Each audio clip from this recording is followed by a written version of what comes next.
நம்முடைய பொன்னார் திருவடி கமலங்களை உரை உடல் உள்ளம் என்று சொல்லக்கூடிய மூன்று கரணங்களினாலே வணங்கி மகிழ்ந்து எல்லாமல்ல இறைவனுடைய திருவருட் கருணையினால் அருட்பணி அறக்கட்டளை என்ற ஒரு அருளார்ந்த அமைப்பின் கீழிருந்து அடியார் பெருமக்கள் ஒன்று கூடி செய்து வரக்கூடிய எழிஞான பூசையாக விளங்கக்கூடிய திருத்தொண்டர் புராண தொடர் சிந்தனை வகுப்பிலே எளியேன் செய்த தவப்பயன் காரணமாக இன்றைய நாளிலே திருத்தொண்ட தொகையை பற்றி சிந்திப்பதற்கு திருவருள் வாய்ப்பு கொடுத்திருக்கின்றது.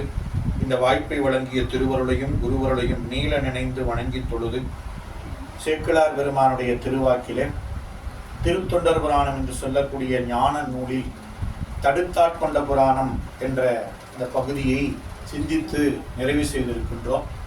உடைய ஐயா அவர்களுடைய அந்த தொடர் வகுப்பில் இந்த தடுத்தாட்கொண்ட புராணம் நிறைவு பெற்றிருக்கின்றது. தொடர்ந்து இந்த தடுத்தாட்கொண்ட புராணம் நிறைவில் திருத்தொண்ட தொகை அருளி செய்தார் நம்பி ஆரூரர் என்ற சிந்தனையோடு நாம் கடந்த வகுப்பில் சிந்தித்திருப்பீர்கள். திருத்தொண்ட தொகை என்று சொல்லக்கூடிய அந்த பதிகத்தை குறித்து நாம் சிந்தித்து அதன் பிறகு அதற்கு அடுத்து அமைந்திருக்கக்கூடிய நேரடியாக நம்முடைய நாயன்மார்களுடைய சரிதம் அதை நம்ம சேக்கிழார் பெருமான் 11 சருக்கங்களில் கொடுத்திருக்கிறார். இதுக்கு முன்ன அமைந்திருக்கக்கூடிய திருமலை சருக்கமும் நிறைவாக இருக்கக்கூடிய வெள்ளானை சருக்கமும் சேர்த்து 13 சருக்கங்கள் இருப்பதை நாம் அறிந்திருக்கிறோம். இப்படி முதல் சருக்கமானது நிறைவு பெற்றிருக்கிறது. தற்போது இப்போ முறையே அடுத்த சருக்கம் துவங்கப்பெற வேண்டும்.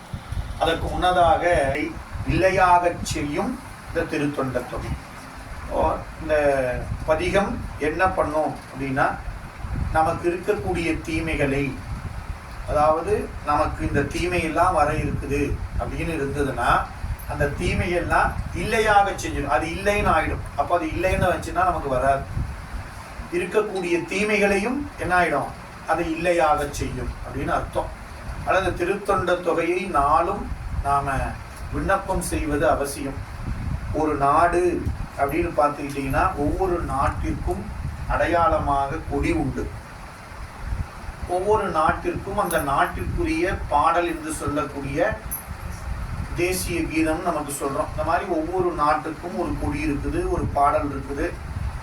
அதுபோல் இந்த சைவ உலகத்துக்கு, சைவர்களாகிய நமக்கு எப்படி நாம் இந்திய திருநாட்டில் வாழக்கூடிய குடிமக்களாகிய நாம் தேசிய கீதத்தை கொண்டாடுகிறோமோ அதுபோல் இந்த திருத்தொண்ட தொகையை சைவராக இருக்கக்கூடிய ஒவ்வொருவரும் நாள்தோறும் இந்த திருத்தொண்ட தொகையை சொல்லணும் என்பது எங்களுடைய ஆசிரியர்கள் எங்களுக்கு சொல்லிக் கொடுத்தது. இது அவ்வளவு இன்றியமையாத பதிவு.